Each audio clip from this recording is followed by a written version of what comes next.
Hi, I'm Charlie. This is my shop, and we're working on a project here that is sort of a long time coming, and I'm actually pretty far into it, but I didn't really know how it was going to go. This is on a Unimog 416, and I'm taking apart the front portals. So these axles have, they're portal axles. You can see on that side, the center of the wheel is below the center of the axle. So there's a gearbox in there. And that's what we got apart here. So I would have recorded this whole process, but I didn't know how it was going to go. And there's a lot of things that took 3 or 4 tries, different ways to make things work. So, but I also noticed that there are very few videos on YouTube of the 416 axle portal disassembly. So I wanted to at least get this documented and what we've got here. I had sort of a strange failure. So if you look at these wheels when they're up on the rack, there's a little bit, I probably have, I don't know, there's probably 1/8 of an inch at the far end of the tread of wiggle in the bearings, which is, yeah, I mean, this is a 1970, so it's not a virgin. It's been through everything. But this side had more like 3/8 of an inch, and it was intermittent. Sometimes it was there, sometimes it was not. Turns out, let's see what I do with that bearing. There's the bearing that goes right here. Was actually the cage disintegrated. So when the bearings would all roll to one side of the race, it would be loose, and then when they'd spin up, the bearings would distribute themselves to some extent, and it wouldn't be loose. So I checked these wheels before, everything was fine. I checked them this time. I had it up on the rack for a different purpose, doing some electrical work, and found this wheel was loose. What the hell? So anyway, I took it apart and had to break out the brake shoes. They were frozen in. There was a lot of stuff that was bad, but most of the parts are good except this one bearing. That's the small bearing. They call it a small bearing. You know, it's not a small bearing. But anyway, that's got to get replaced, and I'm going to replace the 2 axle seals. These seals here. This bearing looks okay. All the other bearings look okay, so I'm going to leave those and replace the one that had the bad cage. And these are, I mean, these are $100 bearings, so you don't change them unless they need changing. So this has been a little bit of a project because I don't have any of the special Unimog tools, Mercedes-Benz tools rather. So I've been making do, and you know, the different pullers I used to get this thing apart was pretty interesting. I think I used every puller in my shop. I've got the bearing splitters, I've got the slide hammer puller, I've got the wheel hub puller. Everything got a little bit of use here. So anyway, I will get a little bit more documentation on this as we go. But this is going to be an after the fact, how did I get here? And as it starts to button up, I have a better idea how that's going to go.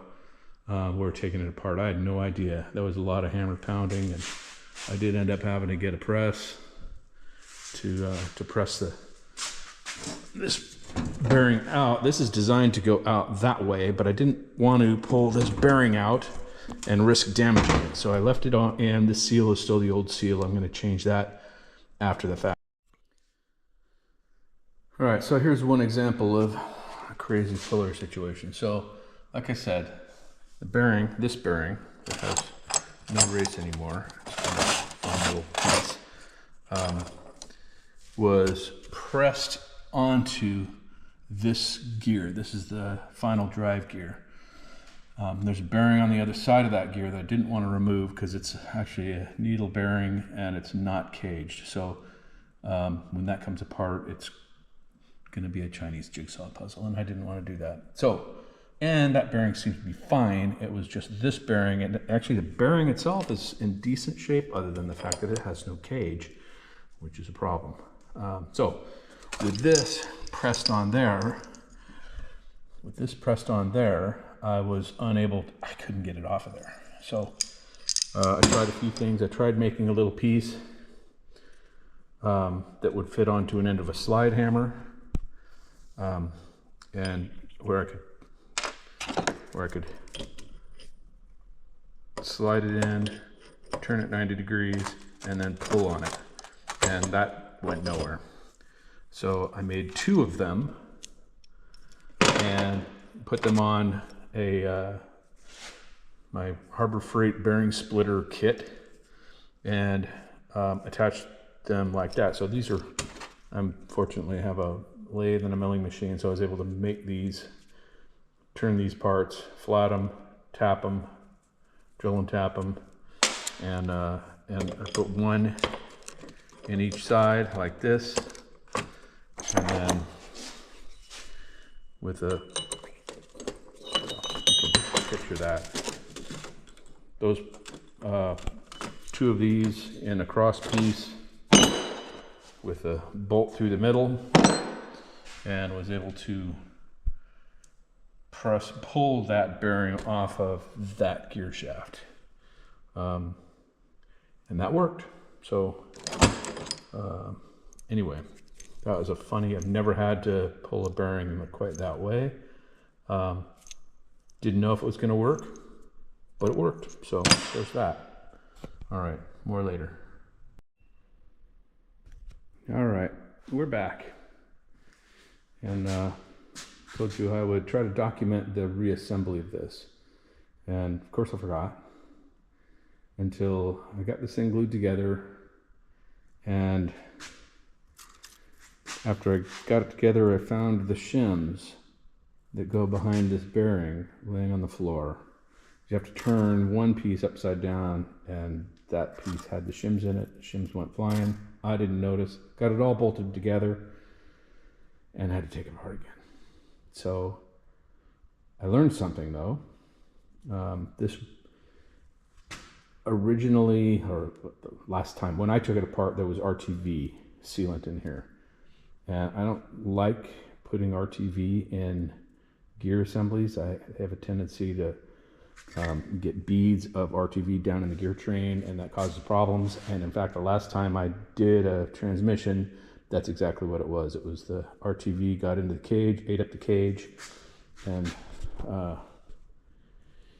had to be rebuilt. So this one, I don't know. I don't think the RTV had anything to do with this failure. But in any case, I typically, on the German stuff anyway, I tend to use aviation former gasket. That's from the old Volkswagen days. And I used that. And after I assembled it, got everything torqued up, realized that my shims were not where they belong. So I had to take it all apart again. And I've got to say, it was much harder coming apart this time than with the RTV, because this got down into the bearing race and glued that bearing in. And yeah, I've been working on this for a little while, getting it split apart again. So I am going to get rid of this aviation former gasket. I'm going to use some lacquer thinner or something, get that off, scrape it off, whatever I need to do. Both sides, of course, I glued it up good. And I'm going to get some RTV for this, because that was easier to take apart and I don't think it was leaking. So anyway, I thought I would at least document that part. I got this thing. The first time when I assembled this, I manhandled the top piece, put it on, or the inner piece, put it on top of the outer piece. And in that process, I lost those shims. So now I'm going to use the cherry picker and ease it up there. I think that'll be a little bit safer for my toes. I didn't drop anything, but I was constantly worried that I might. And I can make sure those shims are in place and make sure everything's where it belongs and nothing's not where it belongs. And yeah, try this again tomorrow. We're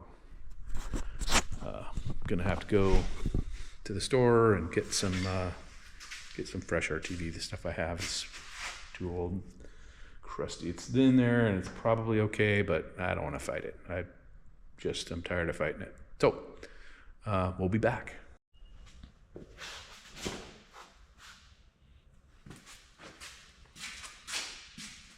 All right, we're back. Let me take that camera just a little bit.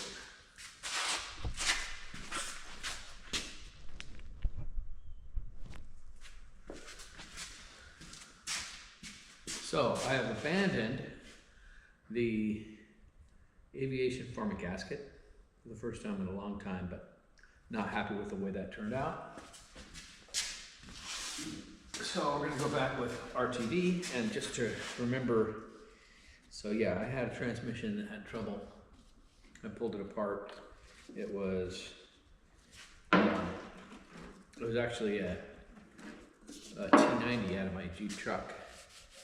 And that transmission had been rebuilt, and the sealant was used. It was RTV. I think it was a blue, probably the same stuff I got here. But that transmission has lubrication journals, and what happened is when you clamp that joint, you get beads go in and out. The beads that went into the case and eventually washed up into the lubrication journals and blocked the bearings. And yeah, that transmission killed the input shaft bearing died, and it took the whole transmission with it. That was fun. Okay, so changing my method here. So the service manual, such as it is, says to put the steering knuckle half of the portal box in the trestle. I don't have a trestle. I don't have any of the tools that are recommended. And so the trestle is basically a fixture that holds this, and it's got some support plates underneath for holding the axle up when you press this gear on. I didn't take this gear off. This is the input gear. I did not remove the input gear. I'm hoping that the fact that this seal wasn't leaking means I don't need to replace it. Worst case scenario is we do it all over again. So we'll see. And these shims do not like to stay. They jump out of the seat. So that's fun. So what we're gonna do here is we're gonna lay a bead of Permatex blue RTV.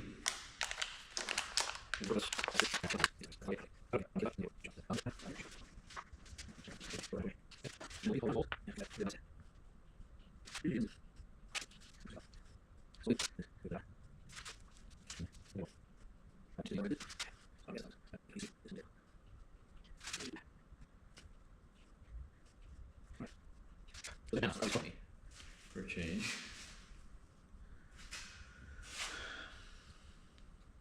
And we're going to take this guy, which is about another 100-pounder.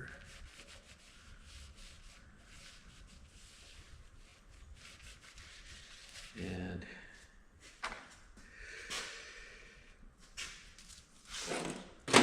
we're going to lay it down on that.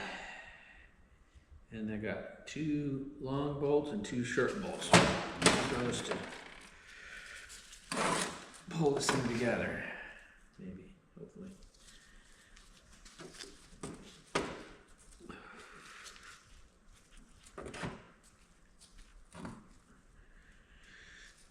Up you go.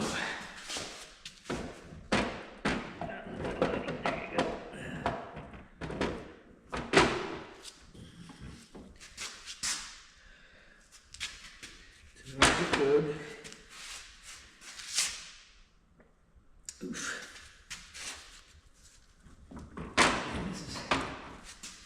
kind of the trouble I had last time. So I need a block of wood.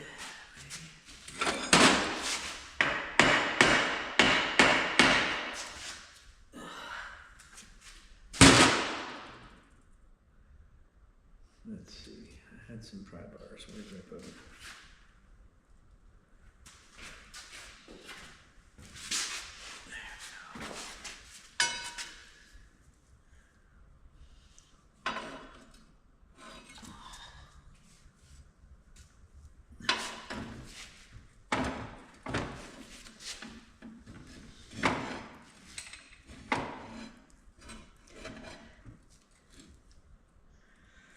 Yeah, this is going to be fun.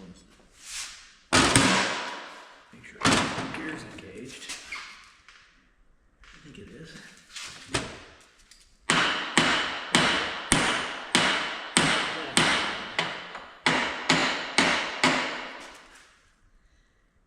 Yep.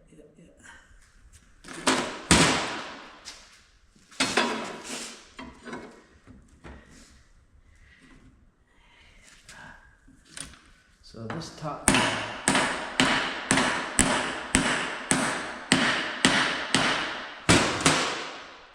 this is where dead blow hammer might be helpful, but I don't have one handy, and we're gonna try.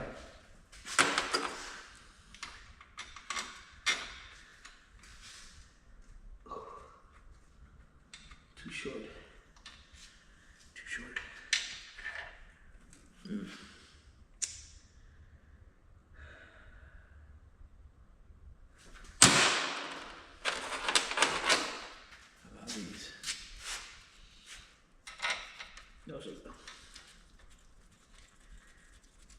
And that'll help because when I beat on this side comes up. So if I can hold this side down with bolts,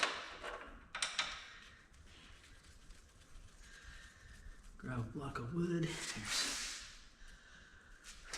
There's a shard from the last time.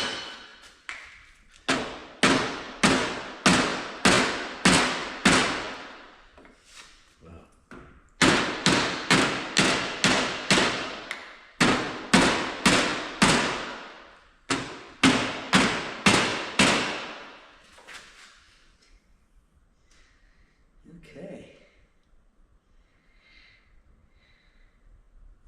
Whoa. New problem. Yeah.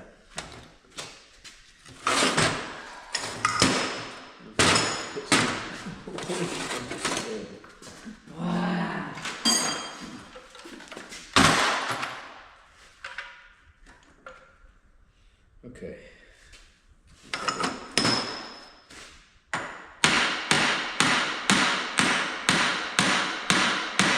So we have this thing started, and we can cinch it down a little bit. Oh yeah, here we go. We're started. Cinch it down a little bit, and then we'll hoist this and put the whole beast on the cart, hold the cart down, because right now this cart is trying to take itself for a ride, which will be loads of fun. All right, let's try this.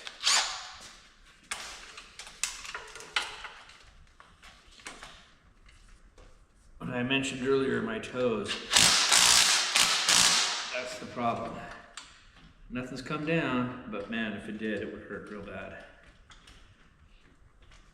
There we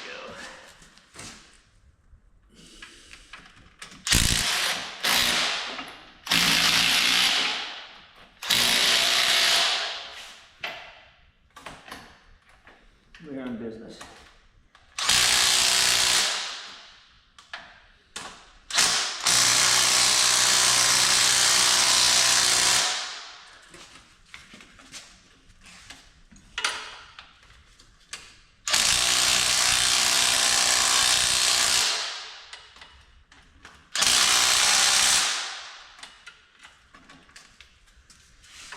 want to cinch these all the way.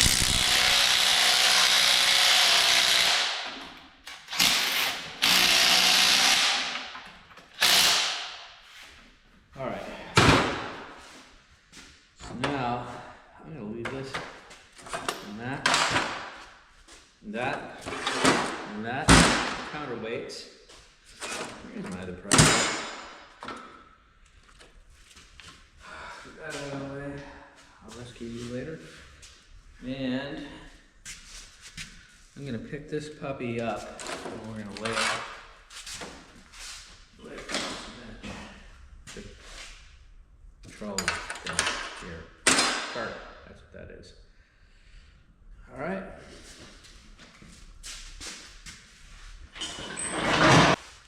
And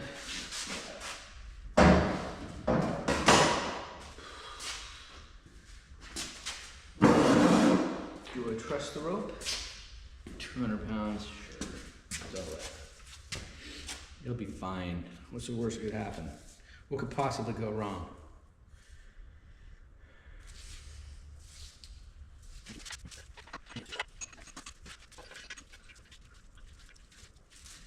There we go. Keep bowling. All right.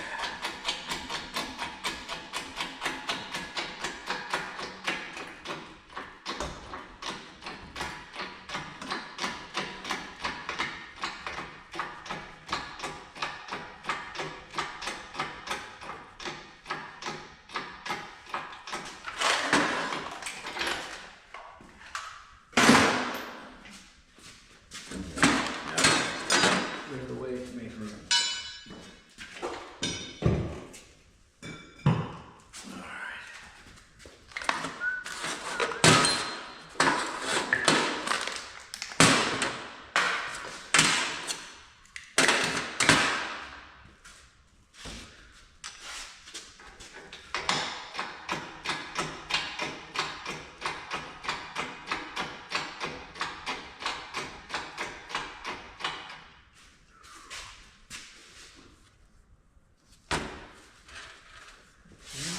We're taking this thing all the way up. That'd be fun if that's how it's come down. Once and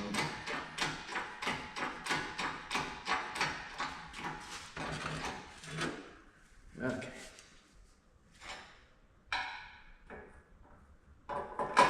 Nice and easy.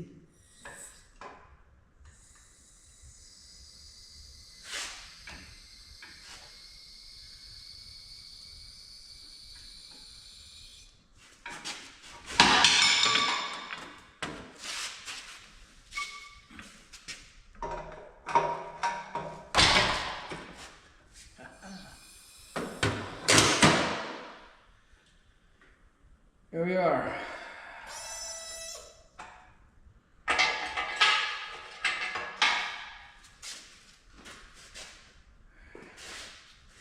Well, that looks like a seal. We've got goo coming out everywhere. I know that same goo is going inside too. All right.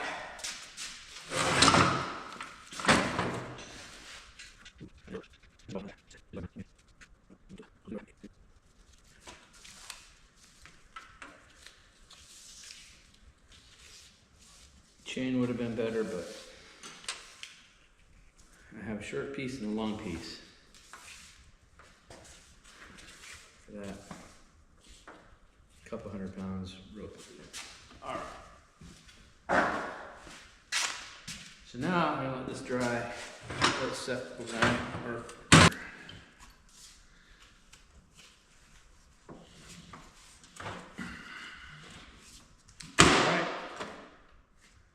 We'll be back.